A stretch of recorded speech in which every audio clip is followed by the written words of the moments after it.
que eu queria hoje trazer como uma reflexão é que, no que concerne ao nosso crescimento, a gente precisa levar em consideração que absolutamente nada na gente, salvo algumas poucas exceções, elas crescem e se desdobram na gente de maneira instantânea, né? Dentro da igreja, dentro da religião, acabou-se favorecendo um discurso muito triunfalista na direção de se preconceber, né, o crescimento e o desenvolvimento do ser como sendo resultado de uma manifestação abrupta, cuja manifestação produz uma modificação instantânea.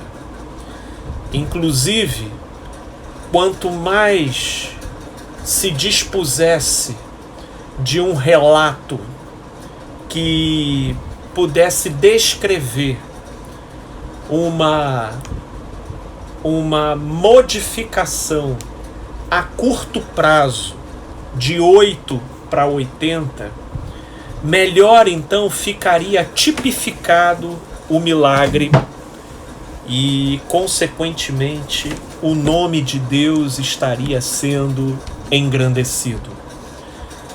Eu, particularmente, convivi durante muito tempo dentro desse tipo de mentalidade que estabelecia, né, dentro desse tipo de mentalidade que tinha na concepção de uma transformação abrupta e instantânea como sendo sinônimo da atuação e da manifestação divina, né? E isso criava-se muitas associações com os episódios de milagres que Jesus havia feito em muitas pessoas. Era o paralítico que chegava como tal diante de Jesus e saía andando. Era o cego que chegava como tal diante dele e saía enxergando. E assim por diante. Foi então se criando a expectativa, tanto quanto a concepção, de que tudo quanto buscássemos diante de Deus em relação ao ser e à vida, o poder dele ficaria mais evidente naquilo em que a coisa ocorresse de maneira abrupta, instantânea. De maneira abrupta e instantânea. Só que, em relação ao que poderíamos dizer com relação ao que fosse instantâneo, pelo menos em Jesus, a única coisa que eu pude me aproximar desse tipo de interação foi relativo ao corpo, a esse corpo aqui. Em relação a esse corpo aqui, eu de fato olho para Jesus e percebo incursões instantâneas no modo como elas carregavam e produziam um lembrete, uma mensagem, uma comunicação que conduzia à constatação, uma mensagem que conduzia à constatação para aquilo ao qual Jesus queria realmente ensinar. Aquilo que ele realmente queria ensinar. Eu convido a cada um de vocês, alguns já possuem até uma boa experiência nisso, outros não. No entanto, eu convido a cada um de vocês fazer uma leitura de Mateus a João, que são as narrativas mais detalhadas acerca de vida e obra de Jesus, convidando vocês a esquadrinhar se em algum momento Jesus realizou um milagre onde esse milagre possuía um fim em si mesmo. Um fim em si mesmo no sentido de Jesus fez aquele milagre por aquele milagre. Todos, sobretudo os que foram descritos, estavam vinculados a uma história. A uma história, a um enredo. Havia uma intenção maior de Jesus em todos aqueles milagres que me autoriza, inclusive, a dizer que a realização daqueles milagres eram circunstanciais. Eu não tenho receio em fazer essa afirmação, porque todos aqueles a quem Jesus curou, aqueles a quem Jesus estabeleceu a cura e a ressurreição, todos eles morreram novamente. Morreram. Não tem aí, você pode procurar o cego de Jericó para ver se ele está vivo aí para contar a história. Ele não está. Muito provavelmente não foi de cegueira que ele morreu, mas foi de algum outro imbróglio. Pode ter sido uma coisa no intestino, pode ter sido um problema no coração, pode ter sido, quem sabe aquele coxo que desceu pelo telhado na cidade de Cafarnaum e parou de frente para Jesus. Quem sabe aquele coxo morreu de algum problema pulmonar, mas morreu. Morreu. Todos morreram. Nesse corpo aqui. Nesse corpo aqui, todos morreram. É isso que me autoriza a dizer que todas as curas do corpo de Jesus foram circunstanciais, não no sentido de banalizar, mas é que o que eu estou querendo dizer é que a finalidade última não era o aprimoramento do corpo, era o indicativo para o crescimento e o dilatamento do espírito. Era visando a abertura de um olhar que não olha com as categorias conforme esse globo ocular aqui. Não. Era uma cura, eram curas que visavam produzir a abertura de um discernimento sobre o verdadeiro significado acerca da vida. Acerca da vida, acerca da existência, acerca do mundo espiritual. E era assim o tempo todo que Jesus ressuscitava. Eu sou a ressurreição e a vida.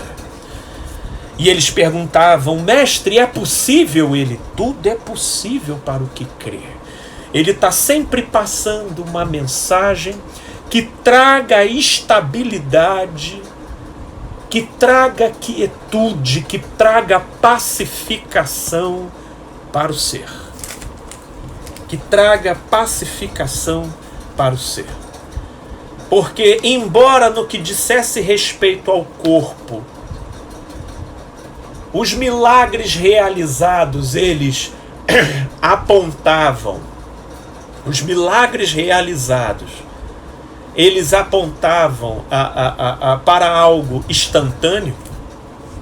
No que diz respeito ao ser, tudo é um processo. Tudo é um processo. Tudo. A verdade é que a cultura dos homens, ela trabalha com o pressuposto de que algumas pessoas elas já nascem mais habilitadas do que outras, né? Já nascem mais habilitadas do que outras. Inclusive, quando a gente não acompanha de perto o desenvolvimento de uma determinada vocação, mas só se depara com ela quando ela já está ali burilada na sua melhor versão, a nossa maior tendência é pensar que aquilo dali caiu de paraquedas e de que aquela pessoa foi uma privilegiada cósmica no seu desenvolvimento. Eu particularmente penso nessa grande estrela do basquete, o Michael Jordan, né? Ele no seu início, o técnico, né? O técnico da escola de ensino médio que ele pertencia entendeu que ele seria desqualificado para compor o time dele, né? A universidade, a primeira universidade a quem ele tentou e ao qual ele gostaria, era para onde ele gostaria de ir, também não o aceitou, por entender que ele não tinha as qualificações necessárias para compor o time daquela universidade. Ele teve que ir para uma outra universidade. Hoje é fácil, né? Inclusive você encontra muitas críticas em relação ao comportamento desses técnicos, dizendo: como vocês foram burros, olha aí o que vocês fizeram. Mas mal sabiam eles. Hoje, olhando para trás, é fácil tirar essa conclusão, mas lá naquela época, esses técnicos eram absolutamente compreensíveis do ponto de vista do que eles viam. Eles viam um Michael Jordan que não havia se tornado o Michael Jordan que ele se tornou hoje, do modo como nós vemos. E é essa distância, inclusive são essas negativas que vai ajudando o sujeito a se recompor. A primeira negativa do colegial do Michael foi a mãe dele, que tenta segurar a onda do modo como aquilo impacta ele. Não, você volte lá e volte ainda mais disciplinado. E o que a gente vê na carreira do Michael Jordan é que a cada não que ele levava, ele voltava treinando ainda mais.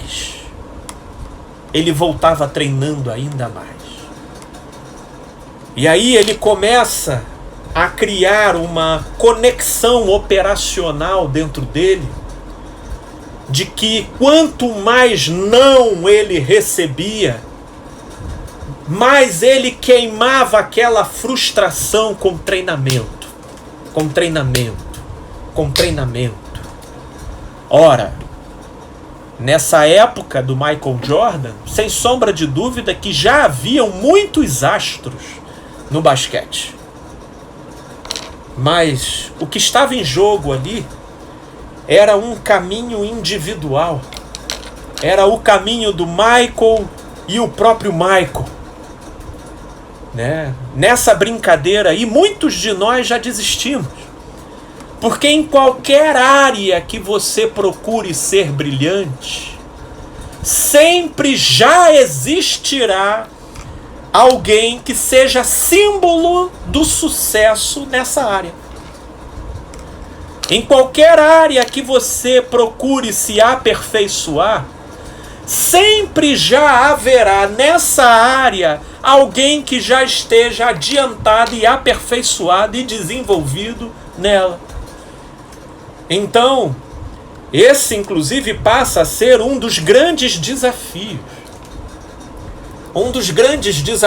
Porque você tem não só as que lidar com as frustrações que são desencadeadas em função dos percalços naturais da etapa da jornada em que você se encontra, mas ainda ser massacrado com as notícias de como as coisas fluem com facilidade com relação àqueles que já chegaram lá.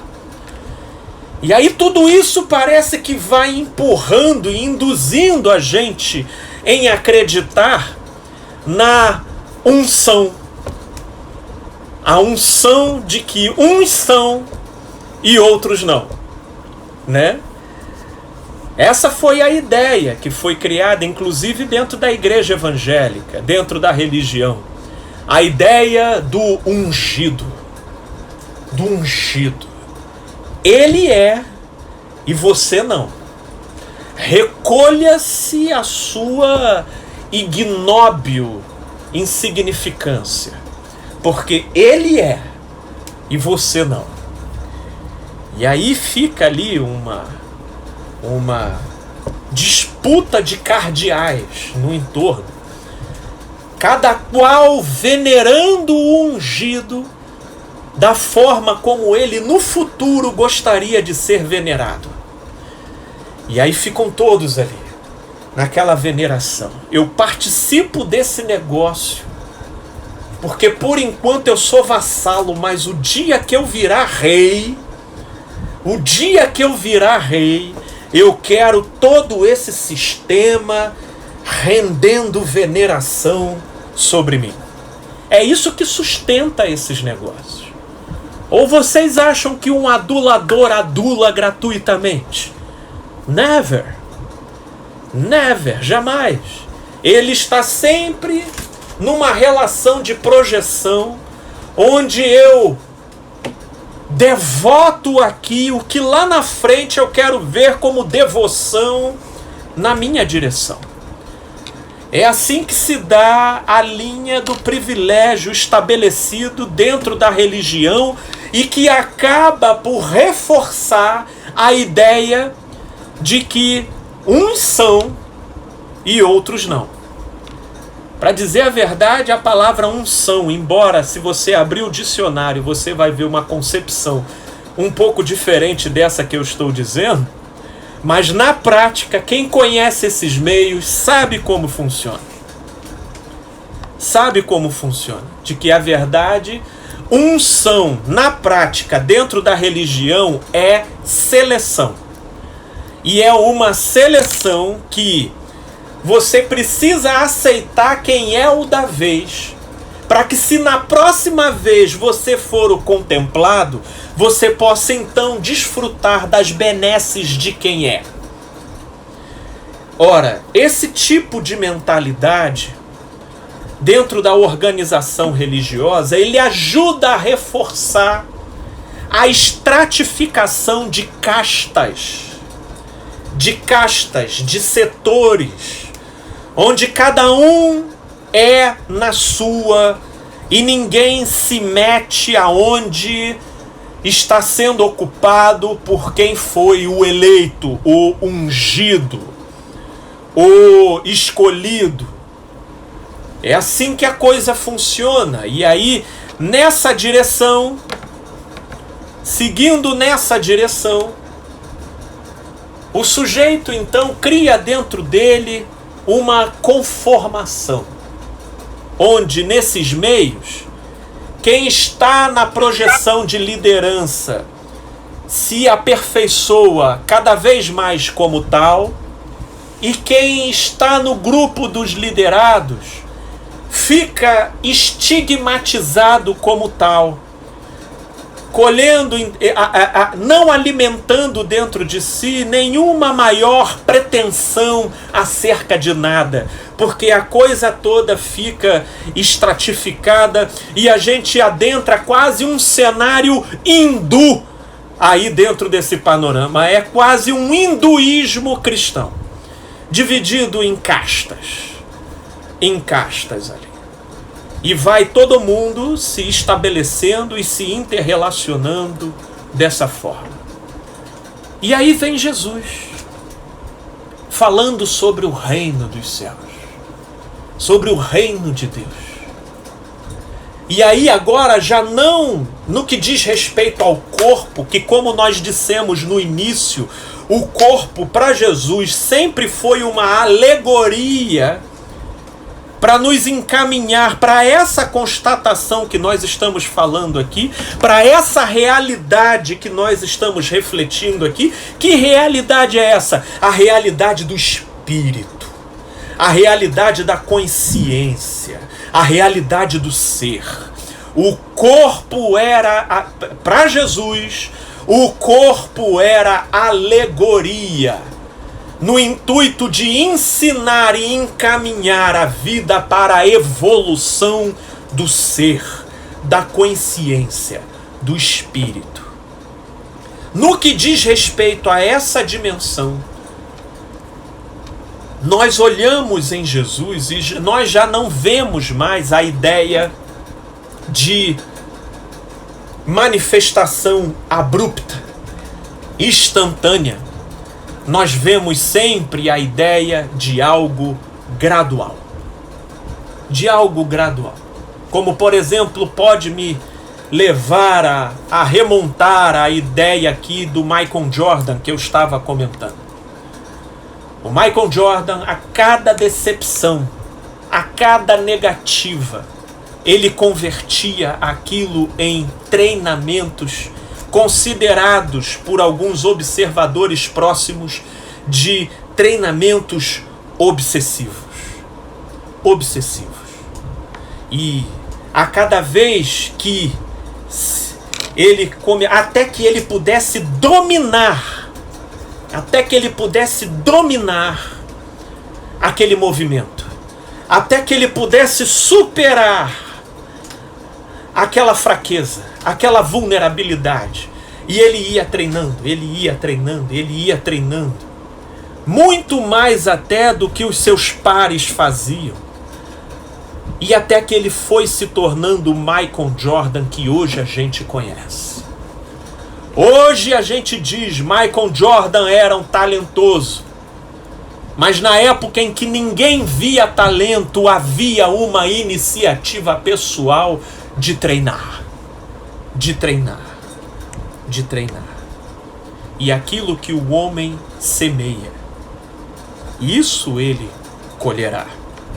Não é verdade? Seja para o bem, seja para o mal.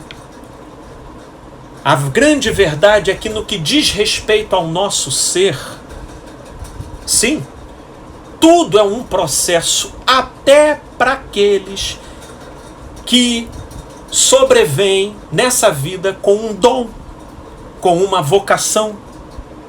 Sim, existe uma certa concepção de que quem já possui um dom, esse pode pleitear determinadas situações com menos esforço. Inclusive, é assim que algumas pessoas gostam de passar para outras quando elas se concebem vocacionadas. Elas têm vergonha de dizer que foi com muito esforço.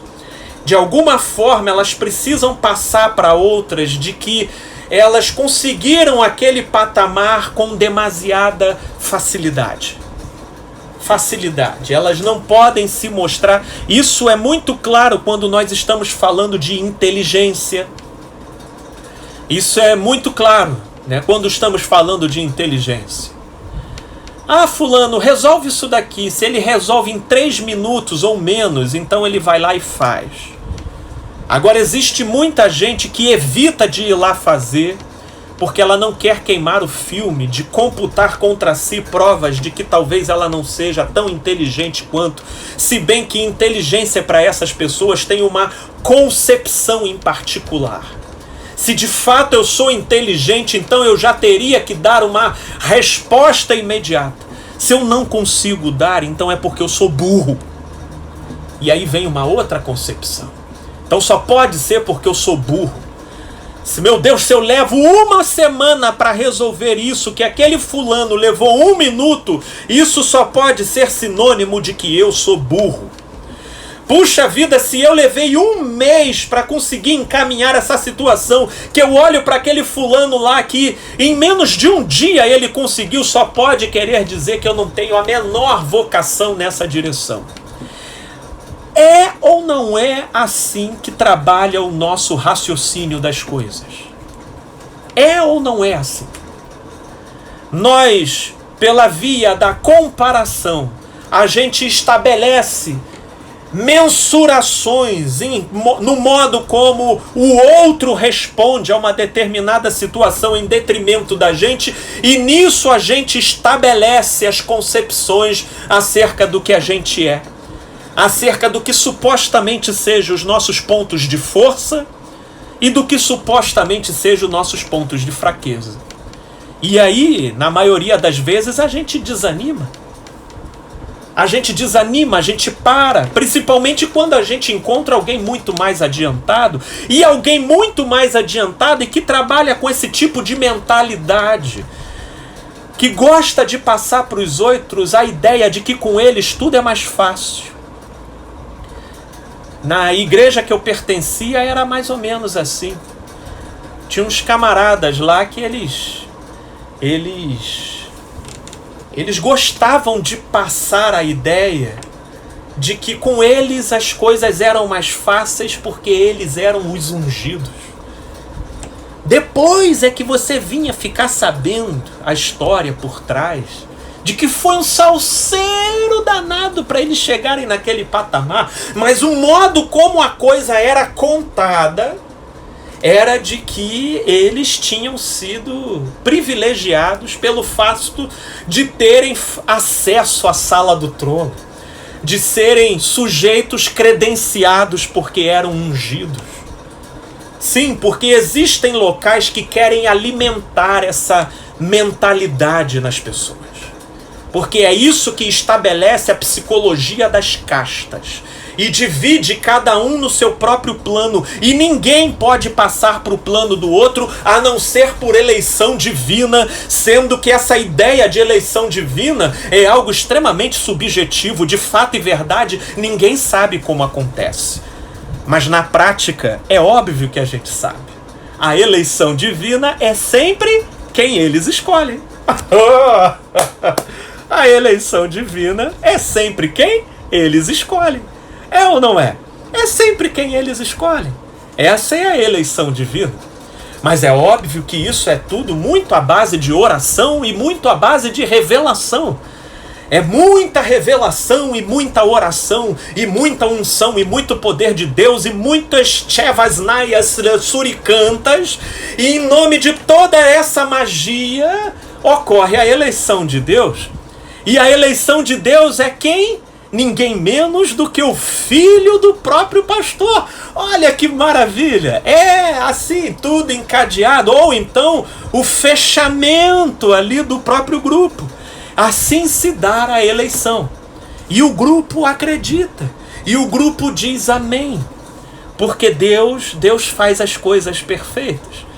Embora os homens estejam orquestrando as coisas por trás. Mas no reino de Deus, em Jesus, tudo é processo. E é possível ver esse processo até mesmo em Jesus. Até mesmo em Jesus. Olha, veja aqui em Lucas. Em Lucas, no capítulo 2. Em Lucas, no capítulo 2, você vai ver Jesus na adolescência. Jesus tinha 12 anos de idade. 12 anos de idade. E era costume dos judeus dispersos pelo mapa ali no Oriente Médio peregrinarem para Jerusalém quando da festa da Páscoa. E assim foram todos eles. Quando depois da festividade eles estavam voltando, Maria e José estavam pressupondo que Jesus estivesse no meio dos seus conhecidos. E quando, depois de terem feito a viagem correspondente a um dia caminhando, eles se deram conta de que Jesus não estava com eles. E então eles retornam. E no que eles retornam, eles passam 3 dias procurando Jesus, até que conseguem encontrar Jesus no templo. E Jesus, 12 anos de idade, estava rodeado por escribas e doutores, perguntando, questionando e ouvindo as explicações deles. E aí Maria, quando encontra, logo que os seus pais o viram, versículo 48, no capítulo 2 de Lucas, logo que os seus pais o viram, ficaram maravilhados. E sua mãe lhe disse: Filho, por que fizeste assim conosco? Teu pai e eu, aflitos, estamos à tua procura. Ele respondeu: Por que me procuráveis? Não sabias que me cumpria estar na casa do meu pai? Na casa de meu pai? Não vos sabia? Não sabias que me cumpria estar na casa de meu pai? Não compreenderam, porém, as palavras que lhes dissera. E desceu com eles para Nazaré, e era-lhes submisso. Sua mãe, porém, guardava todas essas coisas no coração. E crescia Jesus em sabedoria, estatura e graça diante de Deus. E crescia Jesus em sabedoria, estatura e graça diante de Deus. Havia uma vocação em Jesus, sem sombra de dúvida.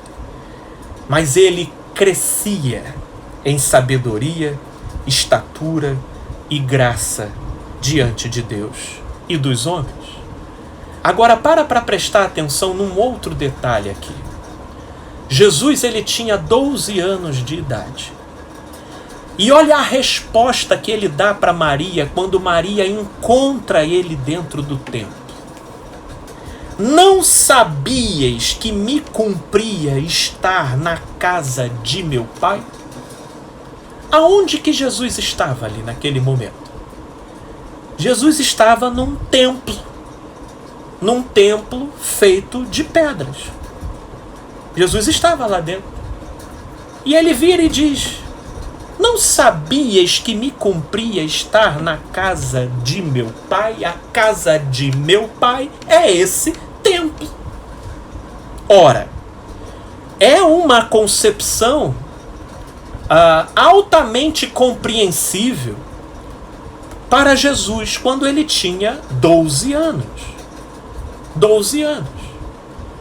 Agora veja que interessante. João capítulo 4. Agora aqui nós já estamos com um Jesus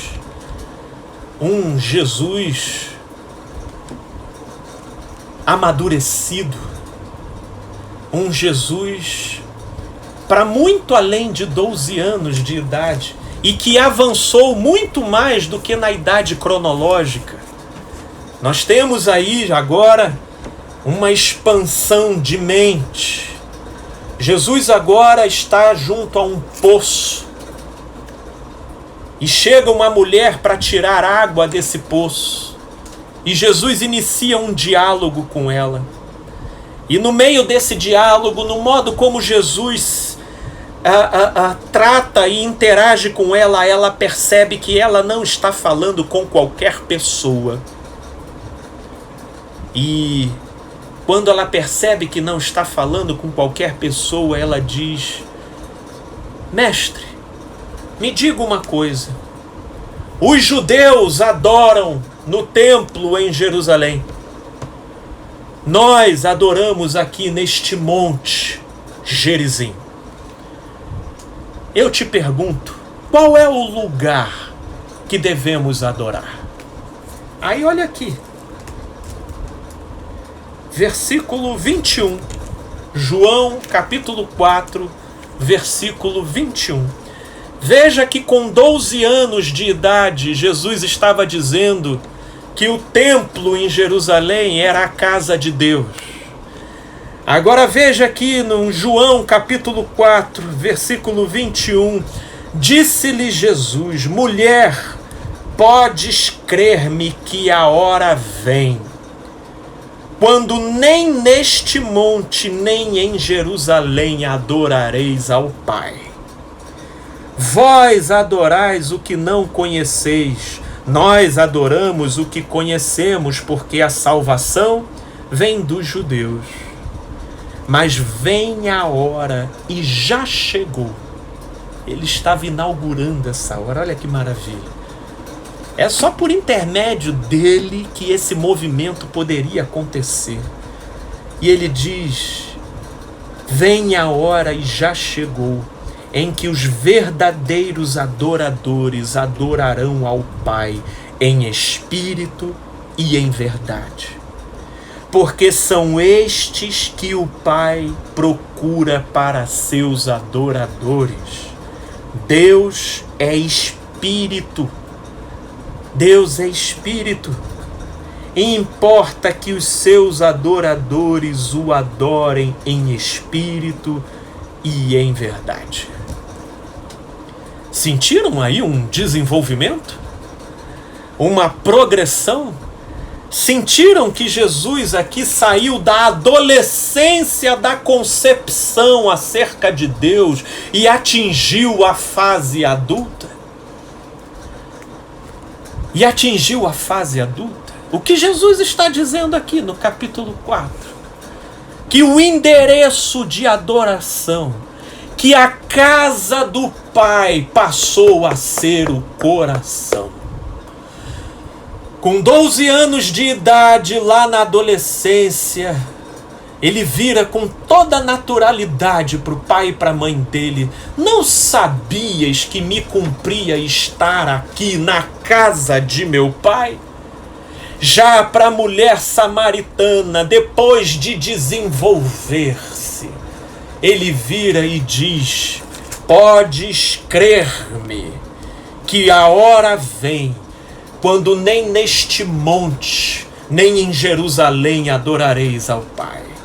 Mas vem a hora, e já chegou, em que os verdadeiros adoradores adorarão ao Pai em espírito e em verdade. Ora, é esse mesmo Jesus que em Marcos, no capítulo 4, ele afirma a partir do versículo 26, disse ainda: o reino de Deus, olha o reino de Deus, olha que interessante. É assim como se um homem lançasse uma semente à terra, depois dormisse e se levantasse, de noite e de dia, e a semente germinasse e crescesse, não sabendo ele como. A terra por si mesma frutifica, primeiro a erva, depois a espiga, por fim o grão cheio na espiga. E quando o fruto já está maduro, logo se lhe mete a foice, porque é chegada a ceifa. Disse mais: a que assemelharemos o reino de Deus? Ou com que parábola o apresentaremos? Como que a gente pode entender a dinâmica do reino de Deus? É como um grão de mostarda que, quando semeado, é a menor de todas as sementes sobre a terra. Mas uma vez semeada, cresce e se torna maior do que todas as hortaliças, e deita grandes ramos a ponto que as aves dos céus podem aninhar-se à sua sombra.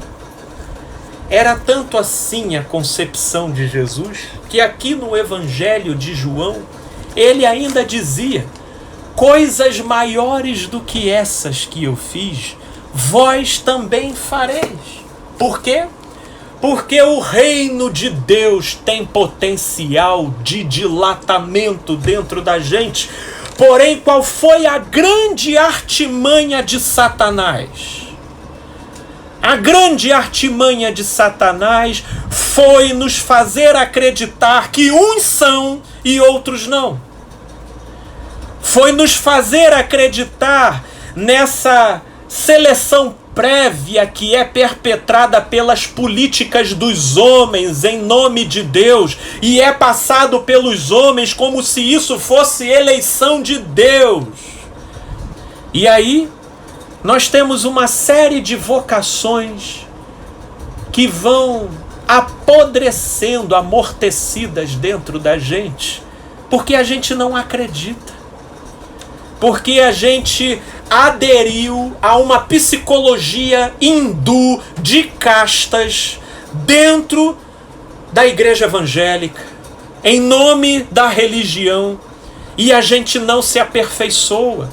Porque se comparando com pessoas que pela prática e pelo tempo já progrediram em relação a gente bate o olho e diz, eu nunca vou chegar nesse ponto. E a gente sequer se permite começar. E a gente sequer se permite botar o pé. Felipe, eu bato o olho aqui dentro de mim e vejo que o medo é muito grande. Eu bato o olho aqui dentro de mim e a compulsão é muito grande. Eu bato o olho aqui dentro de mim e a obsessão é muito grande. E as perguntas, elas surgem. Será que é possível cessar isso daqui? Será que é possível mudar isso daqui? Felipe, eu olho para fulano, eu olho para Beltrano, eu olho e, meu Deus, eu me vejo tão distante. Isso só pode ser o fato de que, de fato, alguns são e outros não. E a grande verdade é que ninguém se permite passar pelos processos. A gente vive numa cultura que só admite árvore. Ninguém se permite ser semente. Ninguém se permite ser um broto.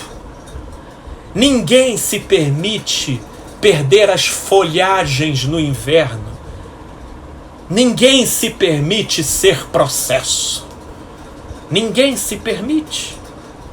A gente quer ocultar as nossas fragilidades, a gente quer disfarçar os nossos medos, a gente quer fazer das nossas fragilidades um segredo de 7 chaves, ninguém pode saber.